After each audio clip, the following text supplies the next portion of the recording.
Bonjour, nous c'est Sophie et Adrien. On te partage ici tous nos road trips avec nos deux enfants à bord de notre Rapido de 2007. Alors bienvenue! Dans cette vidéo, on t'emmène visiter un cercle de pierre sur les traces d'Outlander et on te fait découvrir la très belle région du Lake District. Bonne vidéo!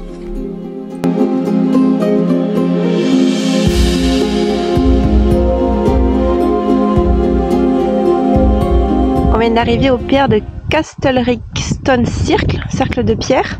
C'est un des mieux conservés de Grande-Bretagne, bon, après Stonehenge évidemment. Mais celui-là, l'avantage c'est qu'il est gratuit et qu'il n'est pas du tout touristique. Et on va se dépêcher parce que vous voyez le ciel est bien menaçant. Donc on n'a même pas déjeuné, on s'est levé super tôt pour venir les voir au soleil. Allez, on va les voir? Oui. Donc ici, ça fait partie de English Heritage. Vous savez, je vous avais parlé des cartes. Mais c'est gratuit. Tout ce qui fait partie de English Heritage n'est pas forcément payant. Ah, c'est super joli, regardez ça. En plus avec le panorama. Oh là là. C'est magnifique.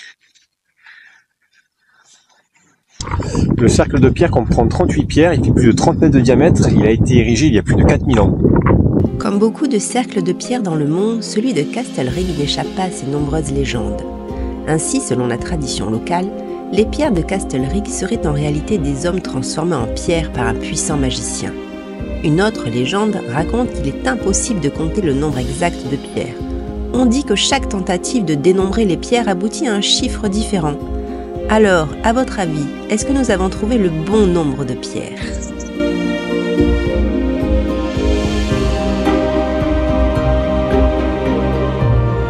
Bien qu'il n'y ait pas de preuves historiques directes reliant Castlereagh aux druides, il est souvent imaginé, comme beaucoup de cercles de pierre, que les druides auraient utilisé ces pierres pour leurs cérémonies religieuses.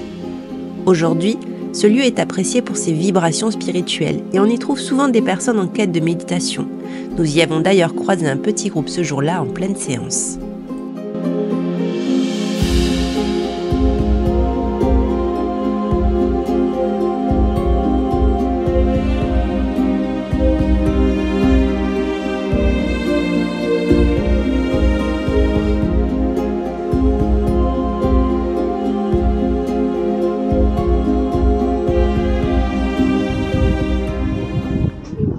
Vous voyez, il donne pas beaucoup d'informations sur la plaque. Heureusement qu'on a de quoi se renseigner. Il parle juste de l'âge. Et bon, évidemment que c'était utilisé pour les rituels à l'époque. Mais c'est tout. Pas plus d'infos que ça. Par contre, le lieu est vraiment très très beau. Bon, on a une mauvaise journée, mais... Donc là, on est rentré dans la région du Lake District. On va y rester 2 jours.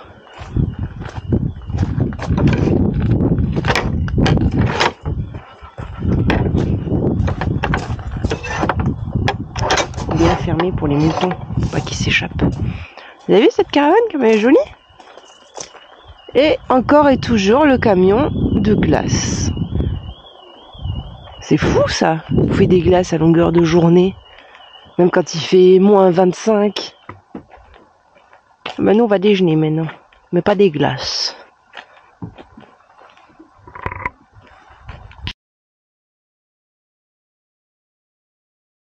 On vient d'arriver à Grasmere, c'est comme ça que tu prononces? Grasmere? Moi je dirais Grasmere. D'accord, Grasmere. Grasmere. Et c'était un peu laborieux pour se garer. Tu confirmes? Bah, laborieux, il y a un grand parking qui est... Il y a beaucoup de parkings et ils sont... Du coup là on est au nord du village. C'est le nord ça du village? Je pense que c'est le nord du village. Oui, donc là on est le parking au nord du village et vous regardez, je vous montre. Bon, il pleut, donc on attend que ça passe nous. Et celui-là il est vide alors que le parking au sud il était blindé mais entre les bus... Il est moins visible de parking aussi. Oui voilà, celui-là il est moins visible de parking. Donc on mettra le coordonnées GPS pour l'article sur le blog, ce sera plus simple. Mais sinon il est au nord, juste avant de rentrer dans Grasmere. Grasmere. Voilà, du coup comme il fait un temps de chakalos, on va se faire un petit thé. Et regardez, j'ai acheté un petit thé de Yorkshire. Bon, on n'est pas du tout dans le Yorkshire, je ne sais pas comment on dit non plus. Donc on va se mettre à la mode anglaise, on va faire un petit thé. Et donc là, je crois pas qu'on l'ait dit, on est dans la région, comment on prononce aussi, du Lake District. Comment tu prononces ? Lake District. Voilà. Et c'est une région assez touristique parce qu'il y a beaucoup d'Anglais qui viennent passer leurs vacances ici. L'été, vous voyez. Merveilleux été. Ouh, l'été en Angleterre. Ouh, ça la folie. Mais c'est très joli, il y a plein de lacs, donc on va aller faire donc Gracemere aujourd'hui. Après on va se diriger, on reste 2 jours, on va se diriger vers le Windermere. On va aller voir un peu la maison et le musée sur Peter Rabbit. Ah mince, j'ai oublié le nom de l'auteur, Béatrix Potter. Potter ou Botter. Potter ou Potter. Potter, ça me paraît un peu bizarre. Pas d'arrêt, Potter. Je sais plus. Voilà, on vous redira ça. Et on va donc voir le lac, c'est très beau, en espérant que demain il fasse un peu meilleur. Là, normalement cet après-midi, vous entendez, les enfants sont très calmes. Cet après-midi, on va essayer de faire une petite rando, normalement le temps s'améliore. On va essayer de faire une petite rando parce que c'est très joli, il y a énormément de rando à faire dans la région. Par contre, certaines sont très difficiles, donc pas à faire avec des enfants, à moins que vos enfants soient habitués à marcher, mais nous c'est pas le cas. Donc on va faire des petites randos.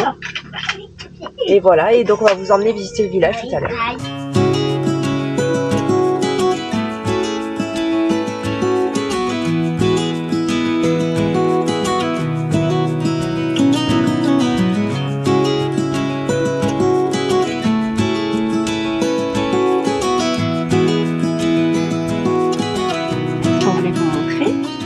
On a acheté de l'eau des Highlands. C'est pas trop rigolo ça, l'eau des Highlands?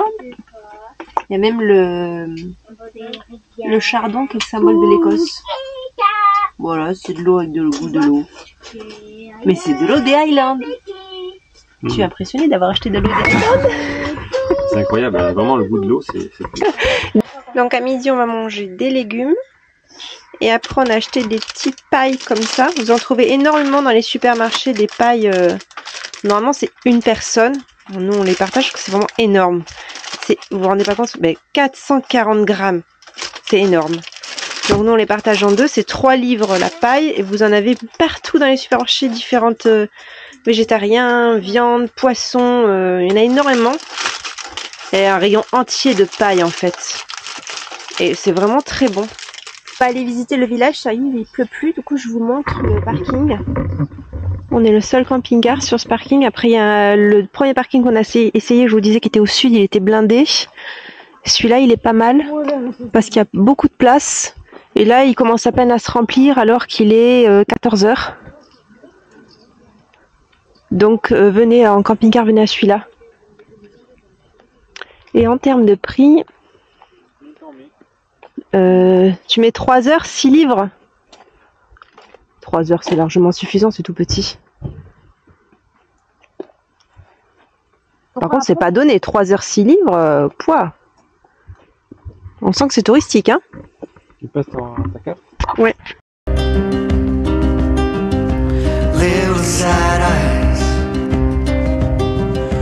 don't you cry, 'cause you know. Little sad eyes, love will come, love. On va aller acheter ici du gingerbread. Oui. C'est hyper réputé ici et cette boulangerie, il paraît que c'est là que ça a été inventé, que c'est la meilleure. Regardez, ça ressemble à ça. Il est marqué que c'est entre le biscuit et le cake. Et donc là, on fait la queue. Et il y a encore plein de gens qui font la queue. Il y a intérêt que ça vaille le coup, ces trucs. Mais c'est quoi la différence entre ceux d'Alsace, par exemple, vous voyez? Parce que là, à l'entrée, il y a marqué que c'est les meilleurs du monde. Ça reste à vérifier quand même.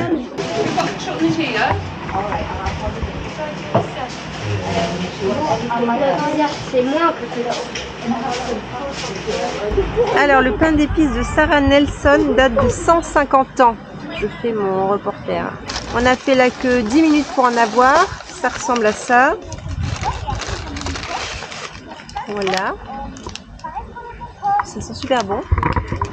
Et donc apparemment c'est un pain d'épices extraordinaire entre un gâteau et un cake. Et donc ça a été inventé par Sarah Nelson.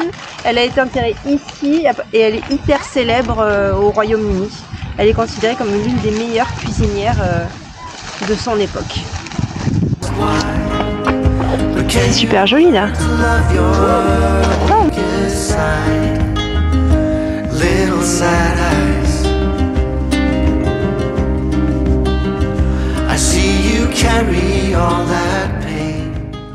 On vous conseille pas forcément Gracemere.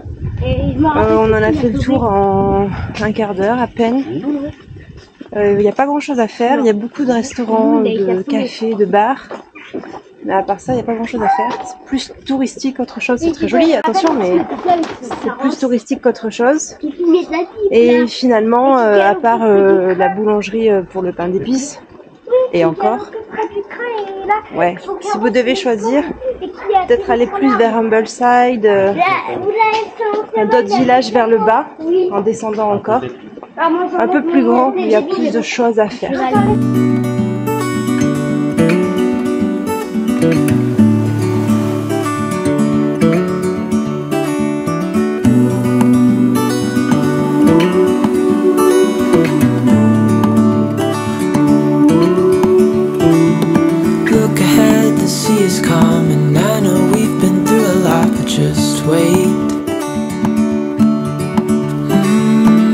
For better days to come and carry us like wind in our sails.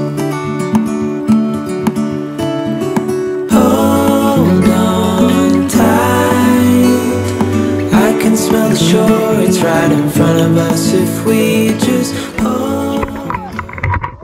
Alors la rando du coup elle s'appelle White Moss, c'est ça? White Moss Walker. Ça grimpe un peu, vous voyez les gens ils sont tous là-bas. Mais la pente elle est plutôt facile. Oh, regarde comme c'est beau là, t'as vu? Oui. Incroyable ce paysage. Avec le lac en fond.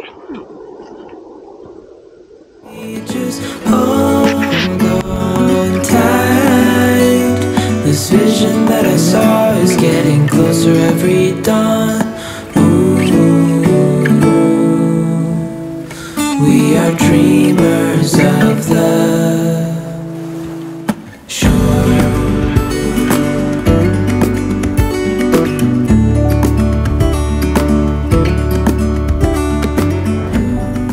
Ah, c'est impressionnant, hein. Ça va jusqu'au fond là-bas. C'est magnifique.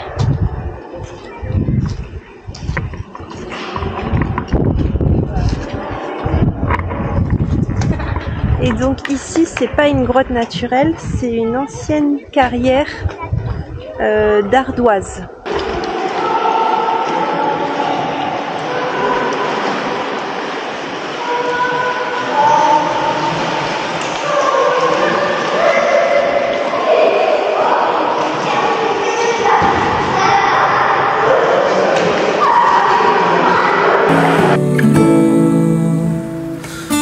Cette randonnée vous permettra d'accéder à Ridal Cave. C'est une ancienne carrière de schiste située au bord du lac Ridal, dans le Lake District. L'activité de la carrière s'est arrêtée depuis longtemps, laissant place à une grotte large, ouverte gratuitement aux visiteurs et accessible par une grande randonnée.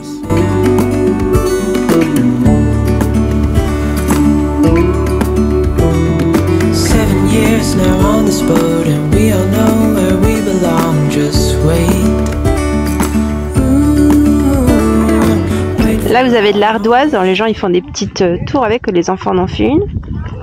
Et donc c'est ce qui reste de la cave qu'on vient de visiter. Donc c'est pas du tout une grotte naturelle, c'est une ancienne carrière. C'est pour ça qu'il y a cette impression de grandeur. On ne doit pas rendre en vidéo, mais vous n'avez pas idée. Combien tu dirais que ça fait 2 mètres de haut? La hauteur de... Ouais, au fond là par exemple. C'est vraiment immense quoi. 8 mètres peut-être. Ah voilà. 10 mètres. 10 mètres tu dirais? Peut-être à peu près. Ouais. Vraiment, il y a l'immensité de la chose, c'est très très beau à voir. Et la rando est assez facile. Hein. Donc là on va redescendre par là, par en bas. On va redescendre et on va longer le lac. Il faut quand même prévoir des bonnes chaussures. Oui, Pas faire comme moi. oui. Parce que les chemins sont quand même pleins de... Vu qu'il pleut tout le temps ici, et c'est toujours un peu plein de boue. Mais c'est exactement les mêmes chemins que quand on a monté le Arthur Seat à Édimbourg. Il y a beaucoup de rochers glissants aussi. Et oui, voilà.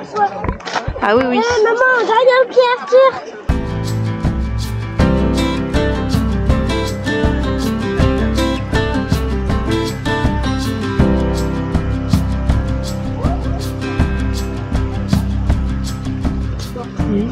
Comment ils ont fait? Mais il y en a qui sont enfoncés profond.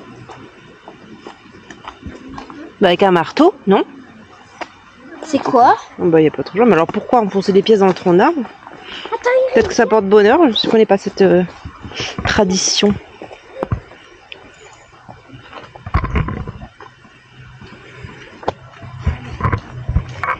Ah bah celle-là aussi, regarde.